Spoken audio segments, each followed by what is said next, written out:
Today I'm going to take you through some of my older planners to show you how I used to plan and how I plan now, so you can see the evolution of my planning style. And stay tuned to the very end because I have a little confession. Hi there, it's Kara from the Hooting Pirate, and today I'm going to take you through this stack of inserts to show you the evolution of my planner decorating style. So I make videos here every Monday, and they're not only videos that show you decorating and how to make your planner pretty, but they're also videos that get you organized, get you motivated, make you productive. So make sure you subscribe if that sounds good to you. If you're new here, welcome. If you're not, welcome back, and let's get into it. I started decorating my planners towards the end of 2015. I think it was in September. But before I was doing that, I would plan out things mostly by lists. I'd have my deadlines and dates and stuff on my calendar or in a little planner, but I always had a notebook like this where I would write things down. And I do sort of keep that now, but this was even more so then. I had this in my TN with my regular planner that I was actually decorating. So this I think is my very first one. I couldn't find one that was any earlier than this. It says to September 2015. And this is how it started. And it's very plain, lots of washi, a few die cuts. And then I found stickers, and I was using squares. They didn't quite fit because I was printing my own. And it's very plain, just the squares, lots of color, but still lots of plain. And always in pencil. I always plan in pencil unless it's for like a project or a design team assignment. I will do it in pencil. There, this is me planning Christmas. And then so it's just basically colored squares. A little bit of added here, some stickers there as well. Yeah. So that's how I started. And then by the end of the year, this is December, New Year's here. So you can see I'm starting to add a few more stickers. I'm getting into stickers by the end of 2015. So let's jump ahead a bit. This is January 2016.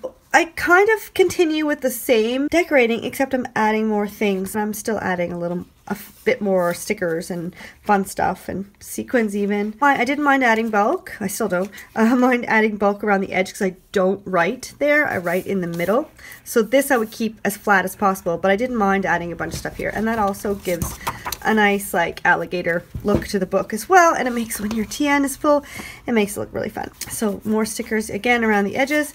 And these clusters and layers come from my scrapbooking. I used to scrapbook. Well, I still scrapbook. I've been doing it since 2000. I love the little clusters and stuff that I've done here. And then this is the next one. So this is, I think, when I started working with the Hip Kit Club. They asked me to be on their planner team. So of course I jumped right in. So I was using a lot of their products and some other ones that I had as well. You notice that not all of my pages are decorated. That's because sometimes I just didn't have time. But see, I did use the stickers for the dates, but you know, you don't have to decorate every page. This one's pretty minimal, but I like the butterflies, and the butterflies are actually only glued down on their body so that their wings can lift up and look really pretty.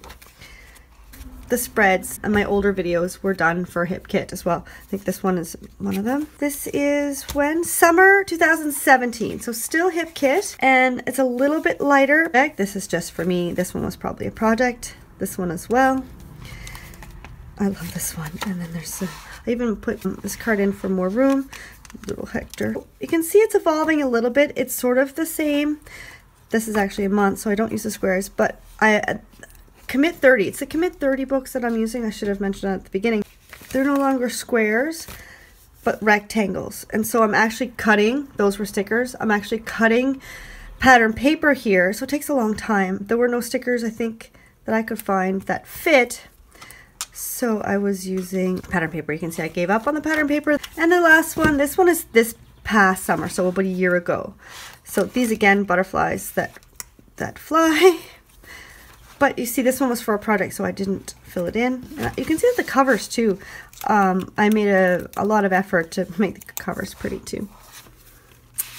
I love this. I actually have repeated that on a scrapbook page as well. So yeah, fun. And these, you can see, can you see what's missing? Maybe the actual planning. So by this time I was using it more for my design teams, and I'm not using it so much to plan. So you can see the planning is missing, but yeah, it's still really fun. I want to show you other things that I tried in the meantime. I think this was Listers Got a List or different challenges and stuff. So this is a prompt a day.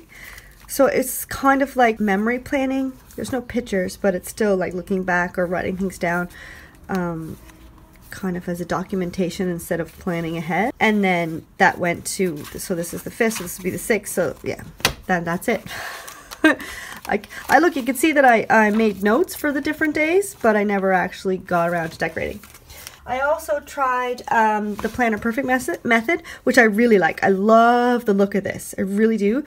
But it's really hard to maintain because you have to prep all the pages and write it out, and I really don't have the time that I would like to put towards this. It ended up just being scratchy notes, and then this day I didn't even, well, it's a Sunday, I left the whole page for a Sunday, but it's just too hard to maintain. And plus I like having my stuff sort of in lists and in bullet. I've also tried recently, I really like this. I love decorating like this. I absolutely love taking these tiny little stickers and just filling the page with fun. It's just really fun. Here's another one, but I didn't fill this one in. But I don't like I said, I don't like planning this way. I need the boxes. I need sort of like a list so that I can see what I need to do at a glance and I can just get it done. What I do love about decorating this way is routines and lists and things that are going to stay in my planner. A reference, any kind of reference page, like my morning routine or things like that. I like decorating like this. So that's what I'll do with these types of things. I think going forward from now, I will see it sort of translates similar style. But now it's confession time. This is my current planner. What's missing from this one? The decoration. I like decorating for projects when I'm doing a design team project, or like I said, the reference pages. But when it comes to day-to-day planning, yeah, that's next week. It stays decoration free. So there you have it. My confession. Oof, it's a big one. Yeah, so this is the very last page that I decorated in my Commit 30. I still use the Commit 30 and I really, really like it. But it just takes a lot of time to decorate. So when I decorate, I'm decorating other things. This is my version of a bullet journal, and I do have a flip through of this, and I love decorating these pages as well. So you can check that out. I'll put a little card above up here so you can check out the flip through of my bullet journal. But other than that, yeah, that's it. I don't decorate. I do decorate, just not in my planner that I use to plan. Let me know how you like to decorate best in the comments below. If you like this video, if you made it this far, give me a thumbs up and make sure you subscribe so that you don't miss any videos coming up. Have a fantastic day and happy planning.